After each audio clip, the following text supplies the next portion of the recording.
Please welcome to the stage, Lauren.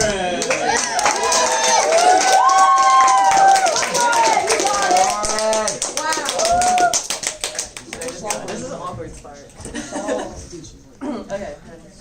They say in comedy there's both truth and pain.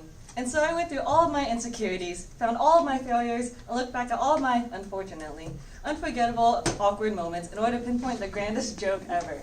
My life. Now, my life is probably the most mediocre, uninteresting, unexciting, uncollege essay-worthy life one could possibly observe. Trust me, I love my life. I don't have an underdog story, but I'm also not fortunate enough to have $100,000 to bribe USC with. Hence why but that's okay. Not like I could afford it anyways, because you don't get anything if you're not dying or rich. Anyways, I was born in a normal family with a mom, a dad, and an older sister. I was never bored. I would play countless hours of Wii, Uno, Go Fish, and Mancala all by myself. Yeah, think about that for a second. Let me tell you, Uno and Go Fish are very difficult to play solo. You begin to favor one hand over the other, and you're always a winner and a loser. It's like you're constantly earning a participation trophy, like how all the kids do nowadays, because there are no losers, and apparently no winners either. I think the saddest part about my life is not that I was alone, but that my parents set me up to be. Look at my name, Lauren, right? It's a nice and unique way to spell it, and then you switch to R in the end, and it becomes a beautiful... Along with my loneliness, my parents also gave me an extremely poor memory. I'm sure we've all forgotten things here and there, but imagine having forgotten your house keys 4 times.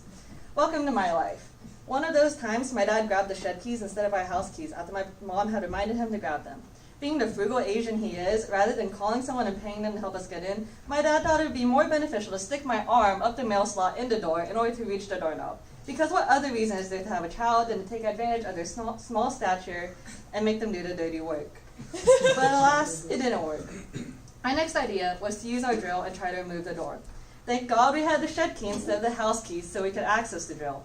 However, being the intelligent man my father is, he grabbed the bocce ball set instead. Sure, let's just throw the balls at the door and break it, why don't we? We eventually got in, but at like midnight, but it will definitely be an unforgettable memory. For a few months, that is. There was also this one time where I just completely forgot my existence. And no, I don't mean I forgot my purpose in life like what all the protagonists sing about. I mean like I actually forgot I existed. It was around Valentine's Day, the loneliest day for all of us loners. My parents were discussing whether there would be 2 or 3 of us for dinner on that romantic evening. I chimed in saying, oh, if there's 3 people, there will be 4, as I counted my parents, my sister, and her boyfriend. My parents looked at me with concerned faces and said, wait, where are you going to be? And the first thing that came to my mind was, oh shit, I forgot I existed too. So gross. It's hard to believe that I forgot myself when I don't even know who I am to begin with. Am I Chinese? Am I Filipino? Am I American? Whatever that may mean. I often say that I'm a rotten banana, yellowish brown on the outside and white on the inside with a few dark spots here and there. The only thing Asian in me other than my skin and sometimes my looks, though I've somehow been called Mexican and Native American, is that I enjoy math and can't drive. You know, I think even my parents get confused too. There are times when my friends come over and my parents just say, make yourself at home, we're Asian. Or we'll be eating rice and they'll say, we're so Asian. As if saying those words will somehow placebo them into becoming Asian. But then they always comment how Asian I am and it make me seem like I'm not already one. I guess it's just a way of accepting that I want to go into the arts. As I'm probably running out of time, I will just show you this picture that I found on Facebook, which was my inspiration.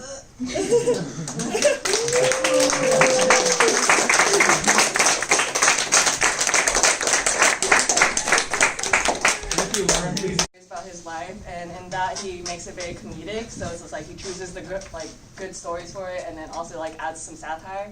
And then I also analyzed John Mulaney, who's a stand-up comedian, and he also includes a lot of examples from his own life as well as a lot of satire of the world, and so that's what I really tried to do with this. Yeah. Yeah, the self-deprecating humor, definitely. Well, your performance of John Mulaney's performance is very nice job with that. And doesn't it take some courage to go that way with your performance, to really bring yourself into the spotlight like that? So very nice job. Audience, questions, comments for Lauren? You can call people.